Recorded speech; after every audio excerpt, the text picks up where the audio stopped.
In this question, we're given the angle of inclination of the hill is 25 degrees. And we're also given the coefficient of kinetic friction. Kinetic friction is mu k equals 0.10.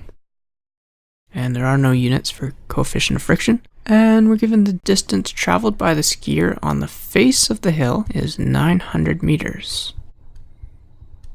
So if we set up the skier as a particle at point 1, let's say somewhere down here, point 2, we have our distance. And so given a distance, we should be thinking about kinematics equations. So what do we do first, I guess, is the tricky part.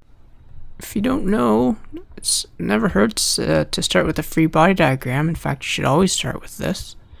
So here we're putting our normal force. We have our force of gravity. Is there friction? Yep. So we have to put our force of friction. And are there any other forces? No, there aren't. So next, use the trick for inclined planes to make our right angled triangle to oppose the force of friction and the normal force with the force of gravity in the x direction and the force of gravity in the y direction. In previous videos, I showed how this 25-degree angle translates to the top of this little triangle we've done. And that allows us to come up with the components in terms of FG and that angle. So FGY is adjacent to the 25-degree angle, so we use cos. So we have FG times the cos of 25, and FGX being opposite from the 25-degree angle, we'll use sine. Remember, sine is opposite over hypotenuse. So we have FG times the sine of 25. And so what do we do now? We have to set up an equation for net force. Net force is the sum of the forces in a certain direction. So we'll do the sum of the forces in the x direction in order to find an expression for acceleration. We're going to want to find an acceleration. You remember Newton's second law gives us F net is the mass times the acceleration, which is what we want to find in order to use that with distance in the kinematics equation. So let's see what we can do for F net. So we can define our directions any way we want. I'm going to say the FGX is positive here going down the slope, making our force of friction negative because it's in the opposite direction. Remember, that's what the signs mean, directions. So the net force in this is positive FGX minus the force of friction. So FGX we determined was FG times the sine of the angle of inclination minus the force of friction, mu k times the normal force. That's an equation. We could continue, although we'll get stuck on the normal force. We need to write something for the normal force. So we should do the same sort of net of forces in the y direction this time. So what's netting in the y direction? We have the normal force and the FGY. The net force is 0. The skier is not jumping up or squishing down into the hill, so we know the net force is 0 when we add the two. And just like we did before, we have to define positive and negative directions. Let's just make the force of gravity positive and the normal force negative. We can define positive and negative directions any way we want. So we've said Fn is negative.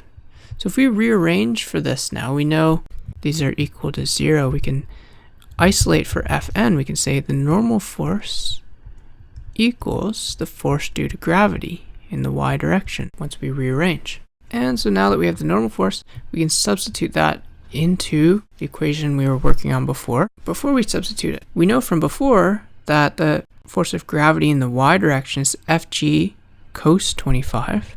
So we can go one step further and say this is Fg cos 25.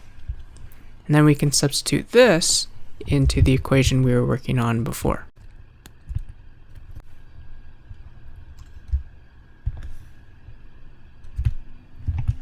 The force due to gravity is always mass times gravity. So we can substitute for that.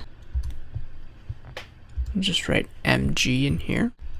So this is substituting for force of gravity, we know is mg. We're looking for acceleration. We can see we have a mass in every term in the equation. So we could divide each term by mass. That would cancel the mass. That's useful because we don't actually have mass, leaving us with our expression for acceleration. We could choose to substitute the values in now, or we could do it later. Let's just do it now because most people find that the easiest. Acceleration is equal to gravity. So we use positive gravity, 9.8 times the sine of 25. And we can calculate this now. We have coefficient of friction 0.1 times gravity times the cos of 25. Let's get this value. This gives us 3.25 meters a second squared. So now we have our acceleration. In order to find the time of the skier, t, given the distance and the acceleration, we actually already have the initial velocity as well because it's from rest. So we know v1 equals 0. So what's the equation that has v1, t, d, and a? It's this one. We have v1 as 0, so that goes to 0. That's convenient. And now we can substitute. Our distance is 900 meters. And we have the acceleration. It's 3.25 meters per second squared times time squared. Now when we rearrange this on the calculator, time equals the square root, because we're squaring both sides, eventually we get 2 times 900 divided by 3.25.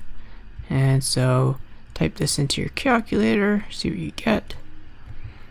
We should get for time 23.5 seconds.